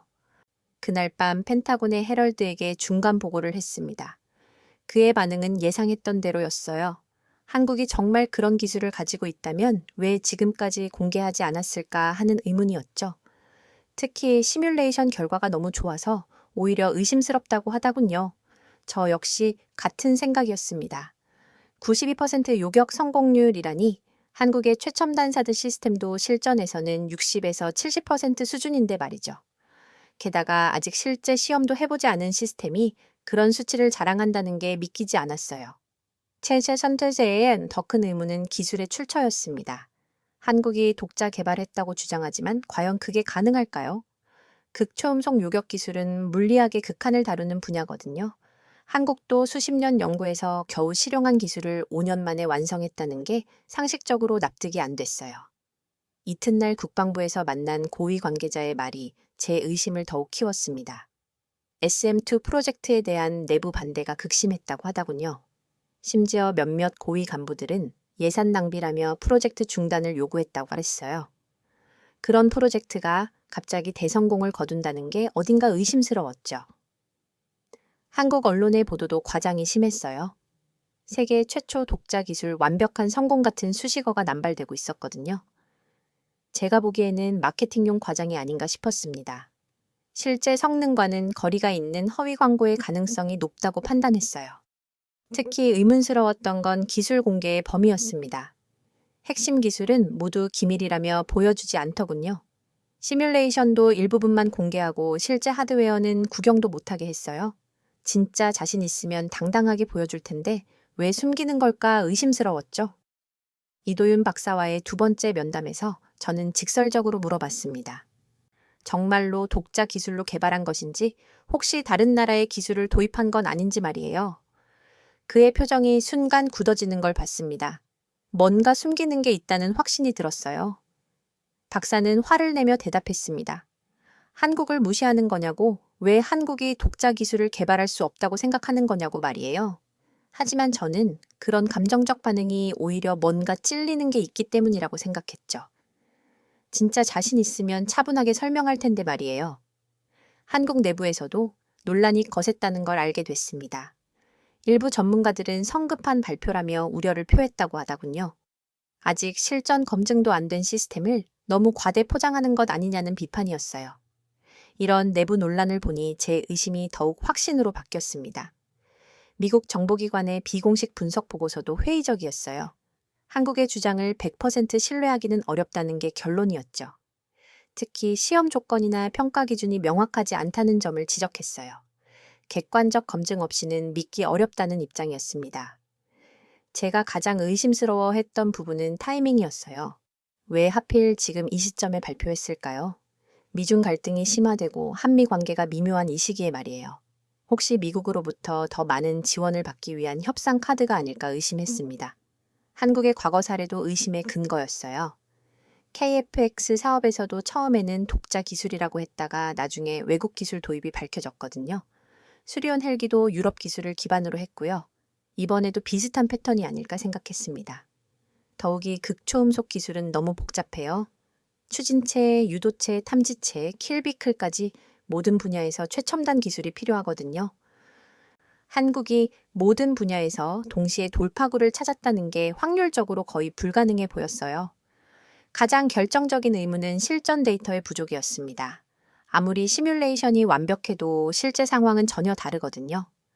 극초음속 환경에서는 예상치 못한 변수가 무수히 많아요. 그런 상황에서 52% 성공률이라니 터무니없는 주장이라고 생각했죠. 그날 저녁 미국 대사관 관계자와의 비공식 만남에서도 비슷한 의견을 들었어요. 한국의 주장을 액면 그대로 받아들이는 어렵다는 것이었죠. 좀 더 신중하고 객관적인 검증이 필요하다는 게 공통된 의견이었습니다. 저는 그날 밤 보고서를 작성하며 결론을 내렸습니다. 한국의 LSM2는 아직 입증되지 않은 기술이라고 과대 포장된 선전일 가능성이 높다고 판단했어요. 실제 시험 결과를 보기 전까지는 회의적 입장을 유지하기로 했습니다. 하지만 한편으로는 불안하기도 했어요. 만약 제 판단이 틀렸다면 어쩌죠? 정말로 한국이 그런 기술을 개발했다면 미국의 전략적 우위가 흔들릴 수도 있거든요. 다음 주 실전 시험이 모든 의문을 해결해 줄 것이라고 기대했습니다. 전북 모 훈련장으로 향하는 버스 안에서 저는 여전히 회의적이었습니다. 한국이 준비한 것은 소규모 사전 테스트였어요. 실제 LSM2 발사가 아닌 시스템 구성 요소들의 개별 성능 확인이었죠. 그래도 처음으로 실제 하드웨어를 볼 수 있는 기회였기에 기대 반 우려 반이었습니다. 훈련장에 도착해서 본 광경은 예상보다 훨씬 체계적이었어요. 레이더 시설, 발사대, 지휘 통제 차량들이 질서정연하게 배치되어 있었거든요. 서유리 중위가 현장을 총지휘하고 있었는데 그녀의 전문성에 깜짝 놀랐습니다. 29살의 젊은 여성 장교가 이런 복잡한 시스템을 완벽하게 통제하고 있었어요. 첫 번째 테스트는 레이더 탐지 능력 확인이었습니다. 고도 50km에서 마하 5로 접근하는 모의 표적을 탐지하는 시험이었죠. 기존의 레이더로는 탐지가 어려운 조건이었어요. 플라즈마 간섭과 스텔스 기능이 적용된 표적이었거든요. 결과는 놀라웠습니다. LSM-2의 레이더 시스템이 200km 거리에서 표적을 포착했어요. 게다가 추적도 끊어지지 않고 지속됐죠. 미국의 사드 레이더도 이 정도 성능을 내기는 쉽지 않을 텐데 말이에요. 서유리 중위가 자랑스럽게 설명했습니다. 한국이 독자 개발한 위상 배열 레이더의 성능이라고 다중 주파수를 동시에 사용해서 플라즈마 간섭을 극복했다고 하더군요. 이론적으로는 가능하지만 실제 구현하기는 매우 어려운 기술이었어요. 두 번째 테스트는 더욱 인상적이었습니다. 실제 요격 미사일을 발사하는 것이었거든요. 물론 탄두는 없는 훈련용이었지만 시스템의 전체적인 작동을 확인할 수 있었어요. 발사 순간의 모습은 정말 장관이었습니다. 미사일이 수직으로 솟구쳐 오르며 하늘로 사라지는 모습. 발사 후 20초 만에 마하 3을 돌파했어요. 추진체의 성능이 생각보다 훨씬 뛰어났거든요. 미국 미사일과 비교해도 전혀 뒤지지 않는 수준이었습니다. 가장 놀라웠던 건 유도 제어 시스템이었어요. 미사일이 발사된 후 실시간으로 궤도를 수정하는 모습을 볼 수 있었거든요. 목표 지점을 3번이나 바꿨는데도 정확하게 추적했어요. 이런 정밀 제어 기술은 세계 최고 수준이라고 해도 과언이 아니었습니다. 이도윤 박사가 조심스럽게 말했습니다. 이건 아직 시작에 불과하다고. 진짜 성능은 다음 주 실제 극초음속 표적 요격 시험에서 보여주겠다고 하더군요.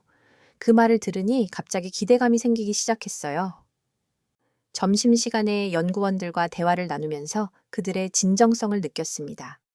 5년간의 개발 과정에서 겪은 수많은 실패담을 솔직하게 털어놨거든요. 특히 2022년 첫 시험 발사 실패 때는 정말 절망적이었다고 하더군요. 김정민 박사가 들려준 이야기가 인상 깊었어요. 킬 비클 개발 과정에서 무려 41번의 시뮬레이션 실패를 겪었다고. 그때마다 설계를 처음부터 다시 시작해야 했다고 하더군요. 하지만 포기하지 않고 끝까지 매달린 결과 지금의 성과를 거둘 수 있었다고 했어요. 오후에는 실제 킬 비클을 볼 기회가 있었습니다. 생각보다 작고 정교한 모습이었어요. 하지만 그 안에 담긴 기술의 복잡함은 상상을 초월했거든요. 3개의 센서와 마이크로 프로세서가 조밀하게 배치되어 있었어요. 특히 인상적이었던 건 인공지능 칩이었습니다. 극초음속 환경에서 0.01초 단위로 판단하고 반응하는 시스템이었어요. 인간의 판단 속도로는 절대 따라갈 수 없는 영역이었죠. 한국이 반도체 강국답게 이런 분야에서는 정말 앞서 있다는 걸 실감했습니다. 그날 마지막 테스트는 통신 시스템 점검이었어요. 발사 후 요격까지 전 과정에서 끊어지지 않는 데이터 링크가 핵심이거든요. 결과는 완벽했습니다. 100km 떨어진 거리에서도 실시간 통신이 유지됐어요. 서유리 중위는 자신 있게 말했습니다. 이 정도면 실제 작전에서도 충분히 사용할 수 있는 수준이라고. 물론 아직 극초음속 표적 실험은 남아있지만 기본기는 확실하다고 하더군요. 그 순간 저는 한국의 기술력을 인정하지 않을 수 없었어요. 훈련장을 떠나면서 저는 복잡한 심경이었습니다. 처음에 가졌던 회의적 시각이 조금씩 흔들리고 있었거든요. 물론 아직 가장 중요한 실전 테스트가 남아있지만 기본적인 기술력만큼은 인정해야겠다고 생각했어요. 그날 저녁 미국 본부에 보고할 때도 어조가 달라졌습니다. 한국의 기술력이 예상보다 훨씬 뛰어나다고 보고했거든요. 물론 여전히 신중한 접근이 필요하지만 무시할 수준은 아니라고 평가했어요. 헤럴드의 반응도 놀라움 그 자체였습니다. 정말로 한국이 그런 기술을 개발했을 가능성이 있다는 거냐고 되물었어요. 저는 가능성은 충분하다고 대답했습니다. 다만 실제 성능은 다음 주 실험을 봐야 판단할 수 있다고 덧붙였죠. 그날 밤 호텔에서 하루를 정리하며 생각해 봤습니다. 한국에 대한 제 편견이 얼마나 깊었는지 깨달았어요. 선진국이라고는 인정하지만 최첨단 군사기술은 미국의 전유물이라고 생각했거든요. 하지만 오늘 본 것들은 그런 고정관념을 완전히 뒤흔들어 놨어요. 특히 연구원들의 열정과 전문성에 감동받았습니다. 나라를 지키겠다는 사명감으로 밤낮 없이 연구에 매달리는 모습.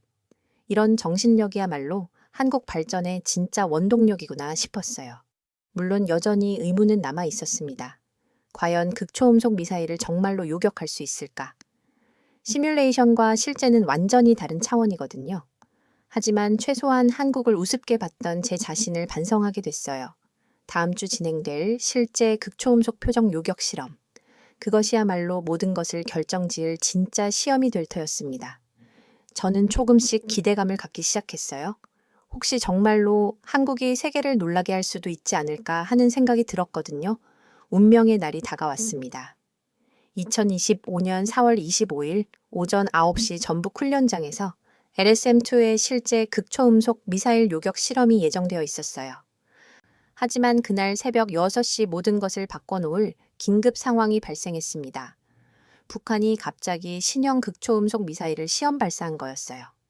서울의 국방부 지하작전실에서 받은 첫 보고는 충격적이었습니다. 화성 17형 개량형으로 추정되는 미사일이 동해상으로 발사됐다는 것이었죠. 궤적 분석 결과 최고 속도 마하 12, 최대 고도 120km를 기록했어요. 기존 북한 미사일보다 훨씬 진화된 성능이었습니다. 더 심각한 문제는 발사 패턴이었어요. 이번에는 단발이 아닌 연속 발사였거든요. 30분 간격으로 3발을 연달아 발사한 거였죠. 명백히 실전을 가정한 포화 공격 시나리오였습니다.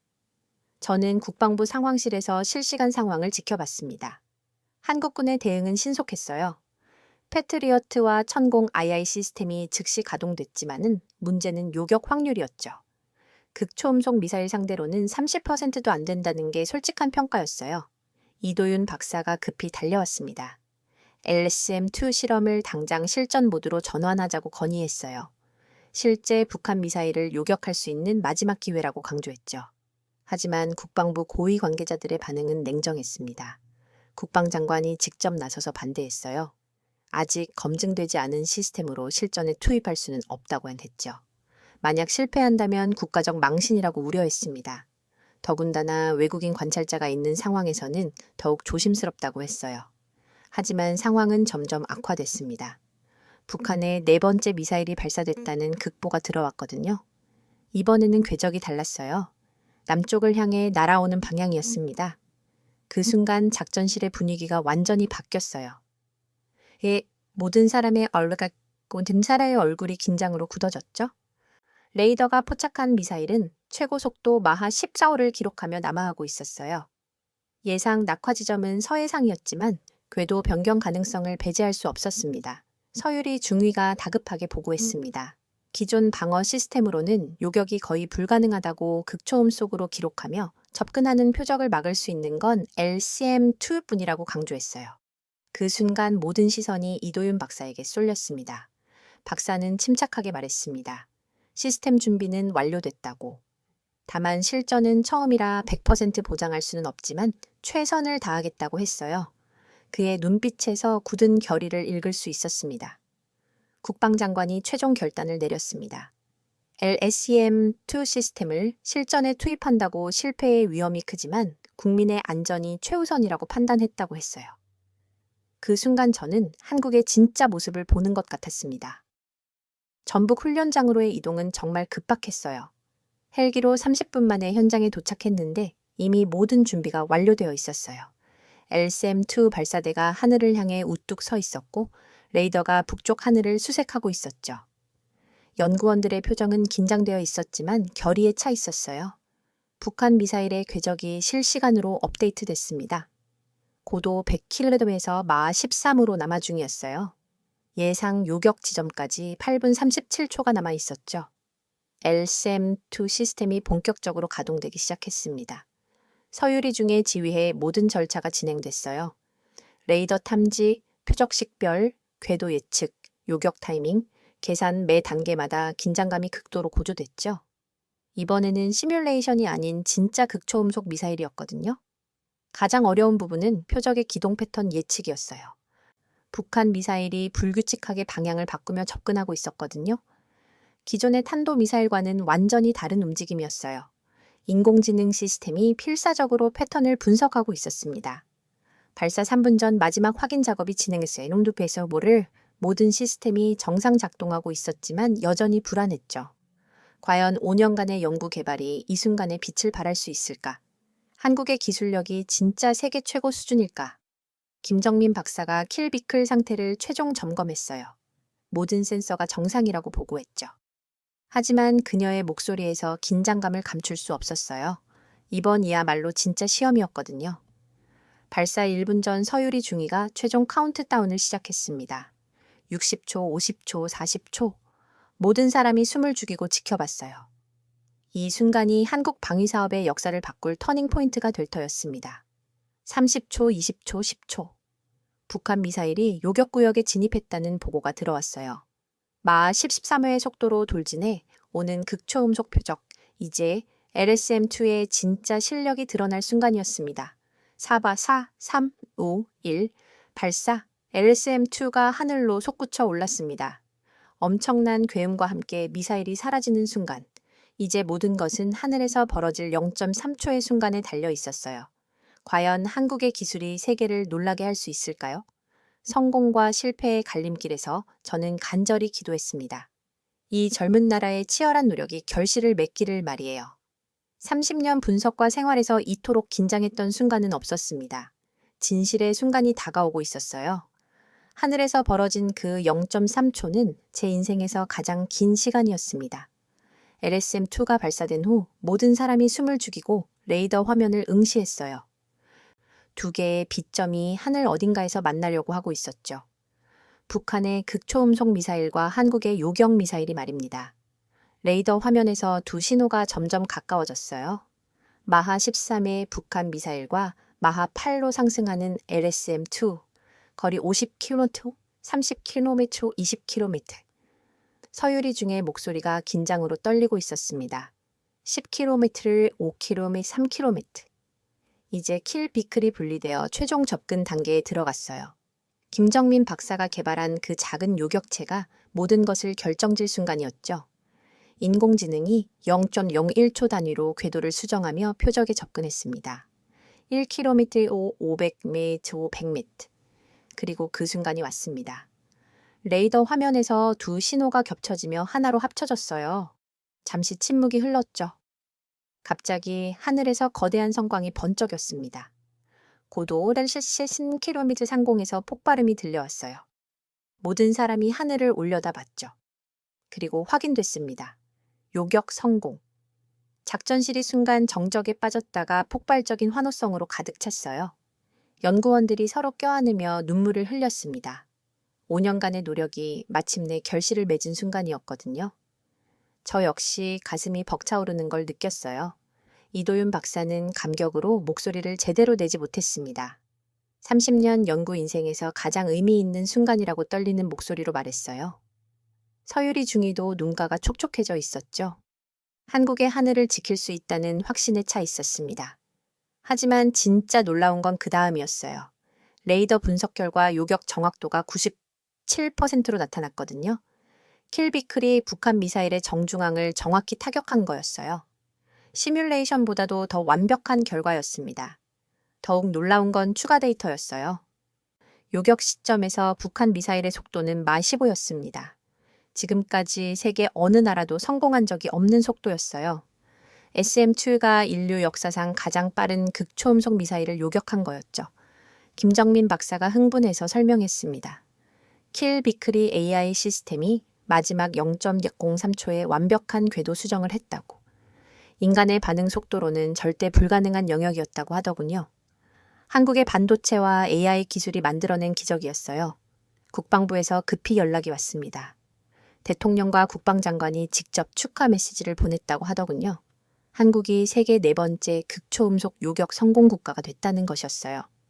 아니, 정확히는 세계에서 가장 빠른 극초음속 미사일을 요격한 유일한 나라였습니다. 언론의 반응도 폭발적이었어요. CNN, BBC, NHK 등 세계 주요 언론이 긴급 속보를 냈습니다. 한국의 놀라운 기술력에 전 세계가 주목하기 시작한 거죠. 특히 미국 언론들의 반응이 인상적이었어요. 워싱턴 포스트는 한국이 미사일 방어 기술의 새로운 표준을 제시했다고 보도했습니다. 뉴욕타임스는 작은 나라, 한국이 거대한 꿈을 실현했다고 찬사를 보냈어요.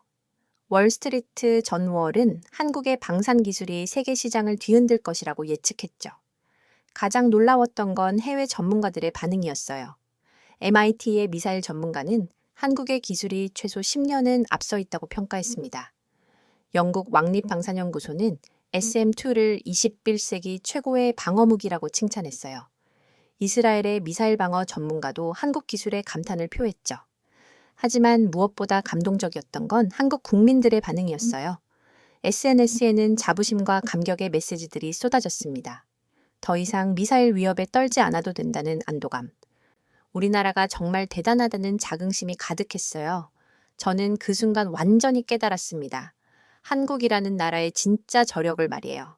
불가능해 보이는 일도 해내는 의지력, 위기를 기회로 바꾸는 창의성, 그리고 무엇보다 포기하지 않는 끈기였죠. 펜타곤의 해럴드에게 급히 전화를 걸었습니다. 제 목소리도 흥분으로 떨리고 있었어요. 한국이 정말로 해냈다고 믿기 어렵지만 현실이라고 보고했죠. 해럴드의 반응은 충격 그 자체였어요. 정말로 마하의 쇠소 미사일을 요격했다는 거냐고 몇 번이나 되물었습니다. 굳이 99.7%의 정확도라는 것도 사실이냐고 확인했어요. 저는 모든 게 사실이라고 대답했죠. 한국이 우리가 상상했던 것보다 훨씬 앞서 있다고 말했어요. 그날 저녁 축하 만찬에서 이도윤 박사가 한 말이 잊혀지지 않습니다.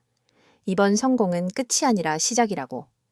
한국이 진정한 자주국방을 위해 나아갈 첫 걸음이라고 하더군요. 그의 눈빛에서 더 큰 꿈을 읽을 수 있었어요. 김정민 박사는 이렇게 말했습니다. 우리 아이들이 미사일 걱정 없이 살 수 있는 세상을 만들었다고. 단순한 기술 성취가 아니라 평화를 위한 노력이었다고 하더군요. 그 말에 모든 사람이 뭉클해했어요.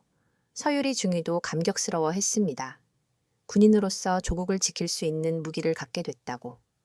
더 이상적의 위협에 수동적으로 대응할 필요가 없다고 자신 있게 말했어요. 한국 군인들의 자부심이 하늘 높이 치솟는 순간이었죠. 그날 밤 호텔로 돌아가면서 저는 많은 자한 생각이 들었습니다. 한국에 대한 제 인식이 완전히 바뀌었거든요. 경제대국을 넘어서 진정한 기술 강국이구나. 작지만 강한 나라의 진면목을 본 것 같았어요. 무엇보다 그들의 정신력에 감동받았습니다. 불가능하다는 말을 듣고도 포기하지 않는 의지. 나라와 국민을 위해 자신을 희생하는 헌신. 이런 정신이야말로 한국 발전의 원동력이었구나 싶었어요. 그리고 깨달았습니다. 기술력만으로는 이런 성과를 낼 수 없다는 것을, 진정한 성공은 기술과 정신력이 만났을 때 가능하다는 것을 말이에요. 한국이 바로 그 완벽한 조합을 보여준 거였죠. LSM-2의 성공은 단순한 기술적 성취를 넘어 한국 전체를 변화시켰습니다. 요격 성공 소식이 전해진 지 일주일 만에 전 세계에서 문의가 쏟아졌어요. 미국, 일본, 호주, 폴란드, 터키 등 20여 개국이 도입 의사를 밝혔습니다. 한국의 방산 기술이 드디어 세계 최고 수준임을 인정받는 순간이었죠. 가장 놀라웠던 건 미국의 반응이었어요. 펜타곤에서 공식적으로 기술 협력을 제안해 왔거든요. 한국의 LSM-2 기술을 미국의 사드와 연동하자는 것이었죠. 30년간 일방적으로 기술을 제공받던 한국이 이제는 파트너가 된 거였어요. 해럴드 브루어가 직접 한국을 재방문했습니다. 그는 저에게 솔직하게 고백했어요. 한국의 기술력을 완전히 과소평가했다고.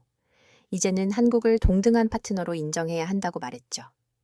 더 감동적이었던 건 한국 내부의 변화였습니다. 국민들의 자신감이 하늘 높이 치솟았어요. 길거리 인터뷰에서 시민들은 자랑스럽다고 말했습니다.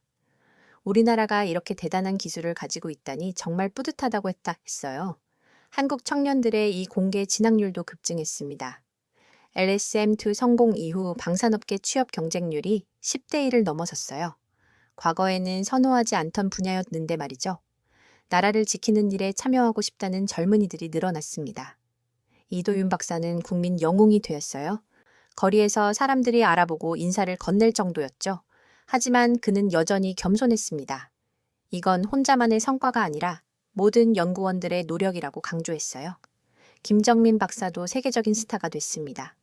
MIT, 스탠포드 등 유명 대학에서 초청 간견 요청이 빗발쳤어요.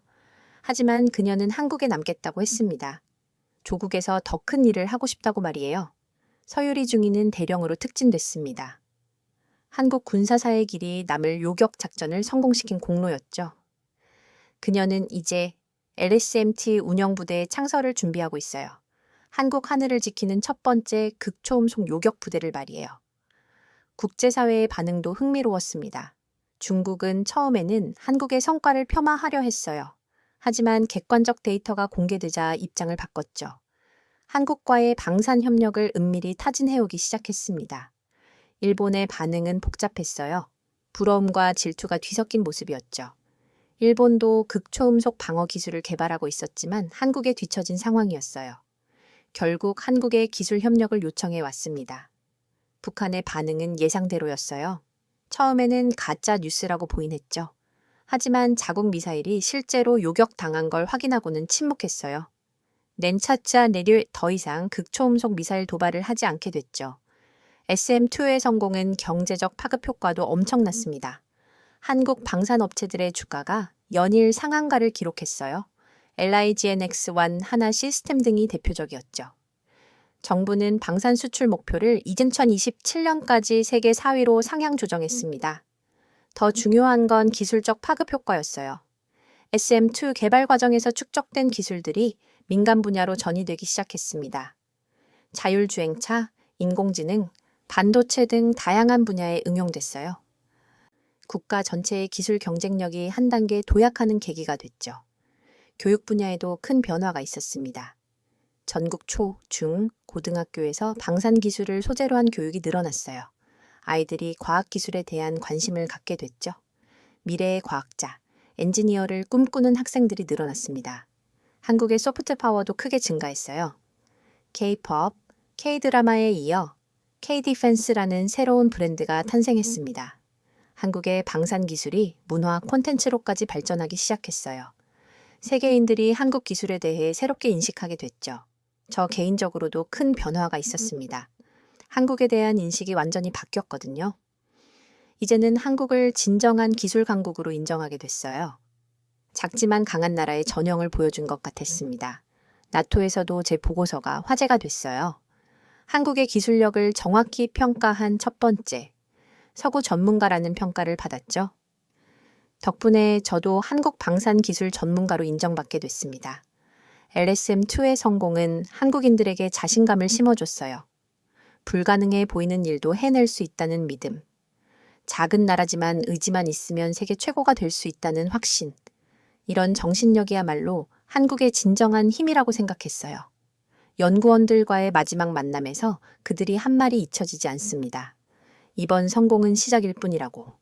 앞으로 더 발전된 기술로 세계 평화에 기여하고 싶다고 하더군요. 단순한 무기 개발이 아니라 평화를 지키는 일이라고 강조했어요.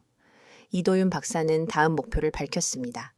LSM2와의 개발에 착수하겠다고 더 빠르고 정확한 요격 시스템을 만들어서 완벽한 방어막을 구축하고 싶다고 했어요. 그의 눈빛에서 더 큰 꿈을 읽을 수 있었습니다. 한국을 떠나는 날 인천공항에서 많은 생각이 들었습니다. 한 달 전 이곳에 도착했을 때와는 완전히 다른 마음이었어요. 그때는 회의적이었지만 지금은 존경심으로 가득했죠. 한국이라는 나라와 한국인들의 저력을 제대로 본 것 같았어요. 미국으로 돌아가는 비행기 안에서 최종 보고서를 작성했습니다. 한국의 LSM2는 세계 최고 수준의 기술이라고 결론지었어요. 앞으로 미국도 한국을 동등한 파트너로 대해야 한다고 건의했죠. 작은 나라 한국이 세계에 던진 메시지는 강력했습니다. 한국 방문을 통해 저는 많은 것을 배웠습니다. 기술력도 중요하지만 더 중요한 건 정신력이라는 것. 불가능을 가능으로 만드는 의지야말로 진정한 힘이라는 것. 한국이 바로 그런 나라였어요. 이것이 바로 2025년 4월 한국에서 일어난 놀라운 실화입니다. 마이클 리처드슨이라는 미국의 미사일 전문가가 직접 목격하고 경험한 한국의 진짜 모습이었죠. 처음에는 회의적이었던 그가 마침내 한국의 기술력과 정신력에 완전히 감복하게 된 이야기였습니다. LSM2의 성공은 단순한 기술적 성취가 아니었어요. 그것은 한국인들의 굽히지 않는 의지와 창의성이 만들어낸 기적이었습니다. 불가능하다는 말을 들어도 포기하지 않는 끈기. 작은 나라지만 큰 꿈을 품고 도전하는 용기. 바로 이런 정신이야말로 한국을 오늘의 위치까지 끌어올린 원동력이었죠.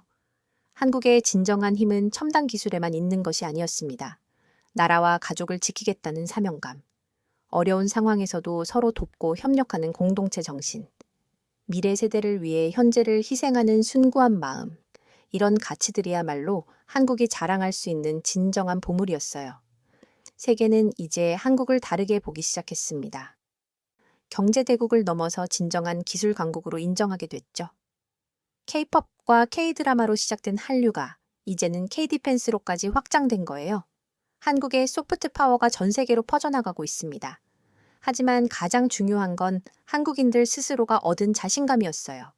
우리도 할 수 있다는 믿음. 작지만 강한 나라를 만들 수 있다는 확신. 이런 정신력이야말로 앞으로 한국이 더 큰 발전을 이룰 수 있는 원동력이 될 거예요. LSM2의 이야기는 우리에게 소중한 교훈을 남겨줍니다.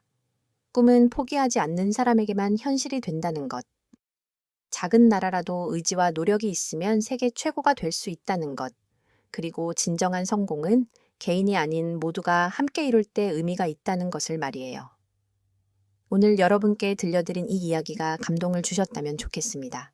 한국인으로서 자부심을 느끼실 수 있었다면 더욱 기쁘고요. 우리 모두가 각자의 자리에서 최선을 다할 때 대한민국은 더욱 강해질 수 있어요. 앞으로도 이런 감동적이고 자랑스러운 한국의 이야기들을 계속 들려드리고 싶습니다. 더 좋은 이야기로 다시 찾아뵐 수 있도록 구독과 좋아요 버튼을 눌러주세요. 여러분의 관심과 사랑이 더 많은 좋은 콘텐츠를 만드는 원동력이 됩니다.